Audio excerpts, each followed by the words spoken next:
Chelsea. Don't dodge it. Yeah, huh? Don't dodge it. Get talking about your boys in blue. The truth is, there's just more entertaining things to talk about. This was the worst game of the Premier League weekend. I'm gonna keep it a buck with you. It was so boring. Yeah, Chelsea versus Palace did not deliver. That was not a Super Sunday at all. I was a little disappointed with the way that we attacked in this game. Palace set up really sharp. You know me. I'm a Glasner fan. And the team was just very strategic. Like we weren't having any joy breaking them down. Maresca started with Gittins, Joao Pedro, and then Palmer behind Pedro, and then Neto, which you don't know. Last week, I was saying Esteval needs to start for Chelsea, but he just didn't go with him first time. So starting out with Gittins is like his debut. He was very raw, didn't really have an impact on the game. Palmer was extremely quiet. And Enzo had one of his worst performances in a long time. So it felt really, really flat. I think a lot of Chelsea fans were expecting us to kickstart the season in the same vein we picked up from the Club World Cup, but it didn't work out that way. You got a question? Go for it. Was Palmer quiet or was he poor? I would say more quiet than poor. What's the difference? Yeah, so for example, I mentioned Enzo being poor. Yeah, every time. Every time Enzo got on the ball, he would look up, try play a long diag. The ball's over here. Try and find somebody. It's just not working. He wasn't getting himself into the game. Yeah. Whereas Palmer was being shut out by Wharton and Hughes on multiple occasions. One of the problems that Chelsea had missing Levi Colwill was that Colwill's a pretty good passer from the back. So he often is the one that plays that penetrative ball that gets through the midfield and into Cole Palmer. Palace weren't having none of that. And we had Josh Achempong playing that role, who's a 19-year-old, getting used to Premier League minutes as such. So it was Palmer being kind of marked out of the game. And then when he was getting onto the ball, he's getting on the ball on the left when Palmer is so much better off the right. So he was trying to strike a rapport with Gittins, and it was just meaty. Like the two of them, there were so many times where you just see a simple 5-yard pass to Gittins, Palmer's passing it, and Gittins is running ahead, and then he has to look back to get the ball. The two of them just weren't in sync. You could tell it was two players that have never played close to each other before, and they were figuring it out live. Because I remember in October, we played you guys in October, and I remember there was this massive big deal about how Liverpool managed to find a way of how to mark Cole Palmer out of the game, right? And then I read the statistic. Apparently, since January, the guys had 0 open play games. Do you think it's something that from that Liverpool, whereas from that Liverpool game onwards, it seems to only be a big game thing? Do you feel like now it's almost like a thing where there's a formula that other teams in the league are sort of implementing, or is it just a bad day at the office? What do you reckon? First game of the season last season as well against City was poor. Yeah, I mean, but he picked up form after that City game. And the Brighton game and stuff.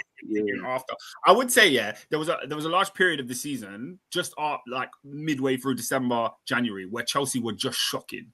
Like we were losing to Ipswich. Bad games, where it just wasn't really hitting for him. He was in the title race at that point, and then he just tumbled down. And he was an easy game. I think Palmer, as much as the goals weren't there as much, he was still a really, really creative player for Chelsea. Still driving us forward. Like I still look at a lot of the one of the problems with Chelsea last season is we missed a bag of chances. Madueke, Jackson, even Palmer himself, Neto, these guys were missing chances for fun. And, when we look at the defensive numbers, obviously, people often talk about Chelsea needing a goalkeeper, needing a centre-back. When you look at the amount of goals Chelsea conceded last season, we weren't that far off Liverpool and Arsenal. Our defensive numbers, and I think we saw it again on the weekend because Crystal Palace had nothing in this game, other than the free kick, which we'll get onto because that was a flipping joke. Mateta had only one real opportunity at goal. Eze couldn't really create anything. Maresca's done a really good job at building a defensive setup that Chelsea work well in. And we've been so unfortunate with the fitness of our centre-backs to the point where you've got Tosin some weeks, then it's Chalobah, then Fofana, what's my man's name? Levi Colwill, and now Josh Achempong, and then Benwell Badiashile. we've chop and changed so many times. That's a bad roster, man. If I was to compare my centre backs to Arsenal's, where you've got Saliba, Gabriel every flipping week, bro, I couldn't tell you the amount of times we've had the same centre back partnership last season and now. And this season will be no different because we've got so many injuries. But like one thing I have to give Maresca credit for, he's built us to be a much more of a defensive unit. So we're not as horrible, despite the fact we don't have that quality in the centre back areas. So I guess I could say it was unfortunate that we didn't kickstart the season in the right way. But my thing is, I need to see Esteval starting every week because when that guy comes on the pitch, he's so much more effective than you would expect a young person who's never played in the Premier League before. He is streaks ahead of Gittins. He is ahead of what I'm demanding from a Neto or even a Madueke in previous seasons. Like Chelsea are going to be cool this season. We're going to be good, but I don't think I just don't think this is the year for us to step up into a title race. Hey, did Gittins like start in the preseason game? He didn't play a single preseason game. Oh, sorry, he didn't start a single preseason game. Sorry, tell a lie. He played against Villarreal. He didn't play in the Club World Cup. That's what I meant to say. He came off the bench we had a game last weekend. He came off the bench and then he started the one against Leverkusen and he looked really good. Like he's got decent step overs. He's not afraid to take someone on. But on Sunday, it looked like a player playing their first ever Premier League game. That's exactly what it looked like. He struggled to impose himself. He didn't take on his man. He didn't do any of the things he was doing in preseason. So it seemed, I don't know if it was the limelight or what it was, but it seemed like Enzo Maresca wanted to save Esteval and give Gittins that opportunity when it felt like the other way around. Because I think if Gittins was coming on with 20 minutes to go, he would have had, fresh legs and been a lot more effective to kind of damage Palace. But not much to write home about for Chelsea. We go again. Good. We go again, indeed. I'll tell you what, though. I'll tell you who's looking good this weekend. Well, maybe not. Maybe depending on whose lens you look at it with. Liverpool winning 4-2 against Bournemouth. Oscar, by the way, before we jump in there, talk to me about that as a free kick. Yeah. Oh, yeah. We're skipping that. It just came back to me. First of all, before we get into the nitty-gritty, Robert Sanchez is the worst goalkeeper I've ever. I'm so torn between him and Kepa. They're fighting for that number one spot. They are head to head for that number one spot. I mean, he got me a clean sheet in fantasy, so I'm gonna run that still. You have him in your team. Go check the points he got last year. Go check before you jump. Go check the points he got last year.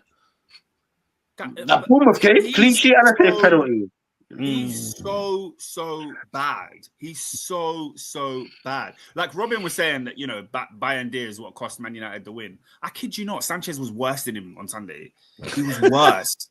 Like he clattered into Mark Gay and Eze shoots directly at him, and he lets it go through the net. Now the reason it's disallowed is because apparently there is a rule where if the opposing player is next to the wall, he has to be within a 1 meter distance. And apparently Gehi was too close to the wall, so it was disallowed.